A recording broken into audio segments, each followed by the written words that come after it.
Okay, so anyways, save manager. This allows you to take an entire save and move it to the backup location. I'll show you real quick how this works. We'll go into our saves, games, and we'll put that on here. Then we'll shrinky. So you can actually, jeez.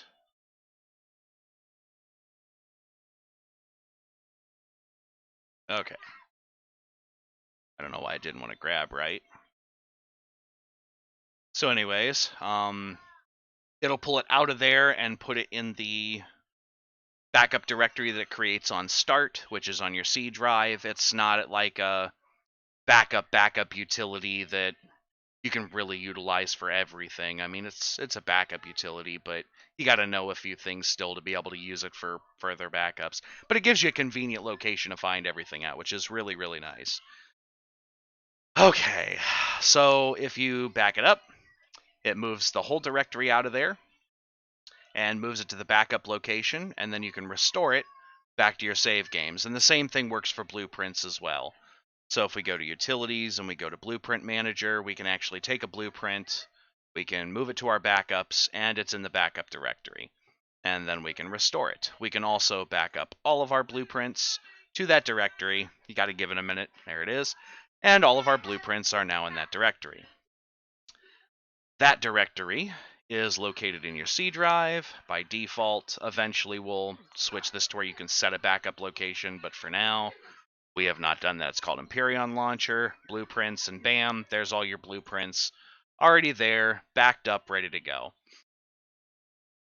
Now the cool thing is, let's go to our C drive here, saves, blueprints, and we'll delete all of these files, or at least we'll delete a handful. Delete. This will create some differences that'll be really, really neat.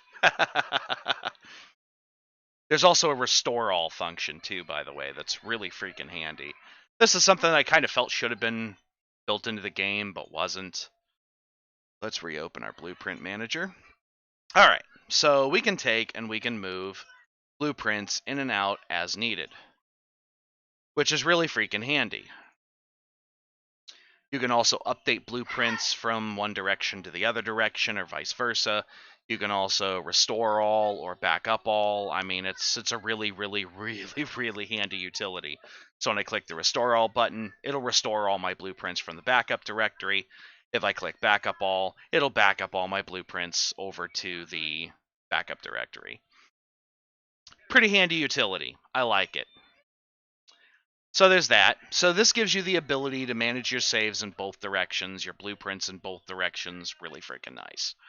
You have some Steam functions built in for installing, uninstalling, backing up, and validating. All it does is forward them to the Steam client as you click them. Makes them really, really easy to find. That's the whole goal. You can also launch 2 separate clients. So if you have a client that you run in, like, let's say, creative mode, and you're testing the blueprints on a server or on some other test, you can actually run 2 completely different versions of the client at once if your computer can handle it, and that gives you the ability to speed up development a little bit. So that's something else that's really handy. It also has the ability to clear the cache, though to be fair, it only clears cache for unknown skies. It doesn't go through and clear the cache for all the servers. Not yet. I am going to rebuild that function. Yes, this is a tool specifically meant for Empyrion. That is exactly what this is. This is a launcher that gives you the ability to do all kinds of stuff for Empyrion alone. That's the idea. It's going to have a lot more added to it. I just have not gone through and coded much more past this. I did the initial coding to get everything to buttons. Me and Plague did. I keep saying me. I had help. So anyways, Plague and I, we went through and we created a few classes to deal with a few common functions like finding the Steam directory, being able to parse your ID from the Steam directory, your 64-bit ID, so that it could find the exact blueprints folder for the current logged in user. So if you have more than one person that logs into your computer for Steam, it only manages the blueprint directory for the currently logged in user. That's it. It's really freaking sweet.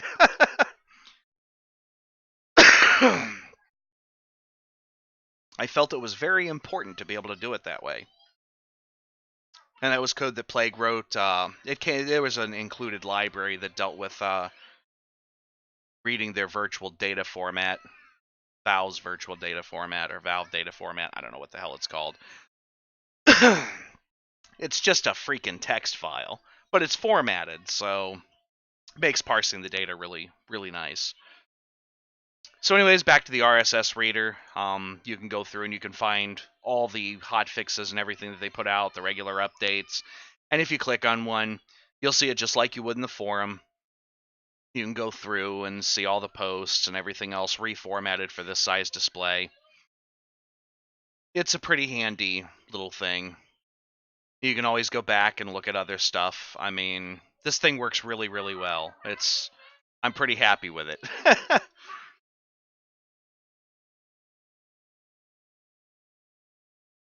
That's a hell of a nice RSS reader. Really is.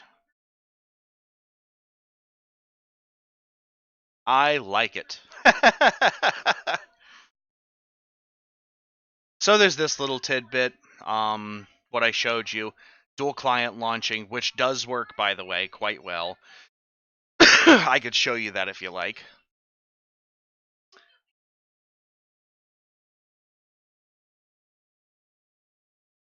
What's that organization on the back? Some sort of folder with folder. Oh, this. This is actually a utility from Stardock called Fences. That's what I use this. You create a fence by right-clicking an area, you drag, create fence here, give it a title, we'll call it stuff, and then you can drag stuff into the stuff panel. So I can drag that into the stuff panel, I can drag that into the stuff panel, and then it keeps stuff organized and moves the icons around with it. It's really nice. It's a hell of a feature. Yeah, it is awesome. And here's the best part. When I'm tired of it all, I can just double click my background. It all goes away. Nice clear background. Nice and sanitary for streaming. And for whenever I do stuff like this, I hardly use that feature. But it's really nice. I mean, especially if you don't want your kids to access that stuff. Then you double click to bring it back. This thing's also got an about section. These are separate panels that I coded to where we can just click and close them. Pretty doggone nice little launcher, if I do say so myself. Back to the information panel here. It's got your 64-bit ID, your username, account name, current backup locations. So you can take a backup location here, and you can copy it, and then you can go to File Browser, and you can click Control-V and go to that location. Bit of help. Eventually, I'll have it to where it'll just open those locations via Explorer, and there'll be a way to manually configure them if you choose to do so, and a whole bunch of stuff. It's just a matter of coding it all in and going through and dealing with it all. But anyways, I hope you guys like it. I hope it works well for you. It's something I built for our community.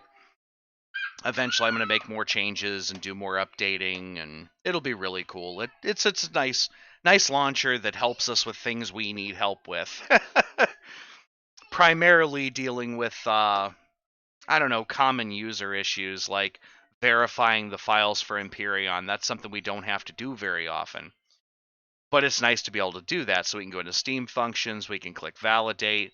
It'll ask if you're sure, click yes, say validating now, Steam client service will pop up, and it'll go through and validate the files for your game. It's pretty freaking cool. So instead of digging through Steam's, stupid menu system, you can just do everything from here, and it's all a click away. Everything relevant to the game, and I plan on doing these launchers for anything in the community that requires a significant amount of user intervention.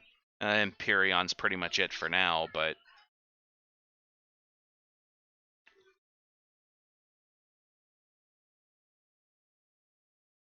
how to minimize again.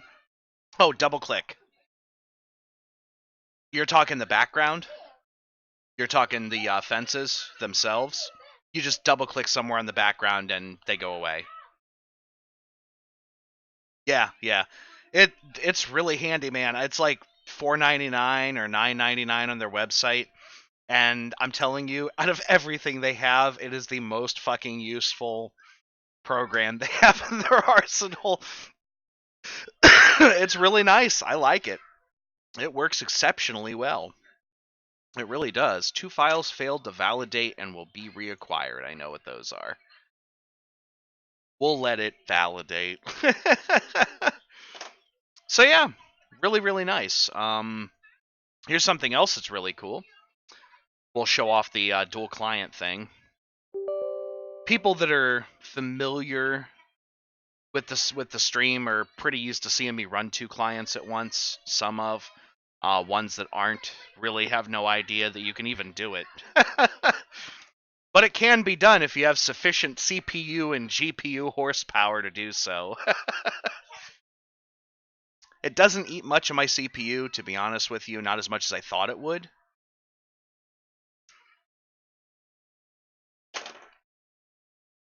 I thought it would eat a heck of a lot more. But we'll show it off here.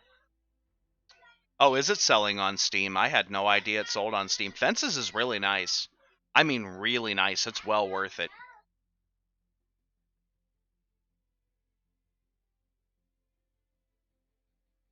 It's very worth it.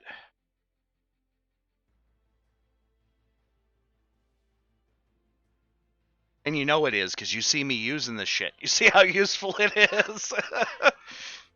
It's pretty doggone useful, if I do say so myself. So there's one copy of the client up. We're going to go ahead and join a game here. We're going to join the test server. We're going to go ahead and let this go. And then we're going to Alt-Tab over to the launcher. And we're going to run a second copy of the client.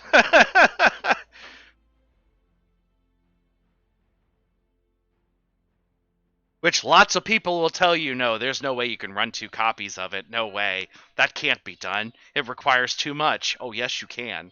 I got 64 gigs of RAM. Watch me run 2 copies of this. I will run them gladly. And my computer will love me for it. I found out that I can run 2 copies of this and a copy of Minecraft all at the same time. Yeah, that's really it. It doesn't eat that much CPU. It eats a good bit of GPU, so you gotta have 8 gigs of RAM. Otherwise, you're not going to run 2 copies. But if you have 8 gigs of GPU memory, as well as 64 gigs or 32 gigs of better of RAM, you can run 2 copies of this without much trouble. Gotta have a pretty potent CPU, but let's face it, most people I would hope that are gaming have a pretty good amount of CPU. I mean, I'm sorry for all of you that are on quad-core, quad-thread CPUs, or 8-core, 8-thread CPUs. I'm sorry. Yeah, I disagree on the memory thing, too. I wholeheartedly disagree. So we're going to resume game, our new game, and it's loading. And as you can see, I have 2 completely separate copies of Empyrion running on my desktop.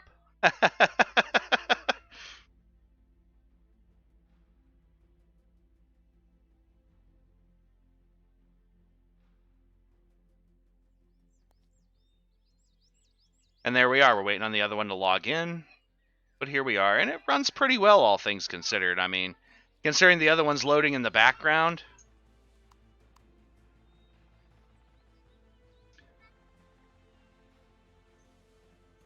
That's pretty doggone impressive.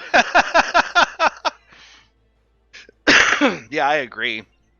Here's the sad thing. I've used 52 gigs of memory before. That's the most I've used so far.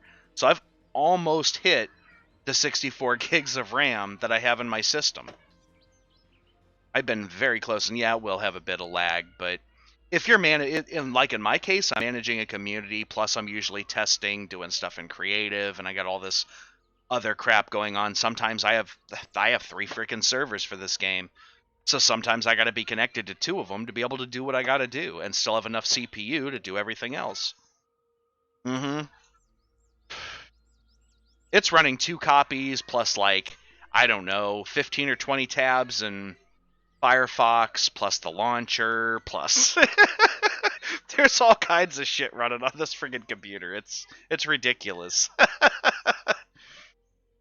It's a hell of a lot. So yeah, that's something else the launcher allows you to do, is you can run 2 copies of the game pretty well. I mean, considering the other one's loading in the background, you're going to get some load lag, but I mean, if you've got a sufficiently powerful system, like I do, I've got all this stuff going on in the background. I mean, I've got tabs upon tabs upon tabs of shit, as well as I'm streaming, as well as 2 copies of Empyrion, as well as, yeah. But it allows you to do it, and in my case, having a couple different servers, it's a really useful feature, because if I got to go in and help somebody, I can go in, I can find them pretty quickly, functionally, pop them up what they need, help them with what they got to help with, and move over to the other server pretty easily, and no big deal.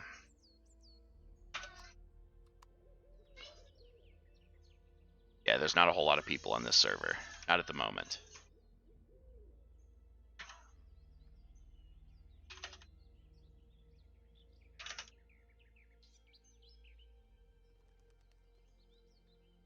So there we are. So that's the launcher. It's pretty cool. For those of you that are just popping in here, I'm showing off the Empyrion launcher. I'll turn this into a YouTube video at some point here within a few minutes, and you guys can watch the video and see how the launcher works, and I'll have a download link for the launcher there as well. It's got backup functions and all kinds of stuff. You'll get a chance to see it. It's really, really freaking nice. Anyways, I'm going to end this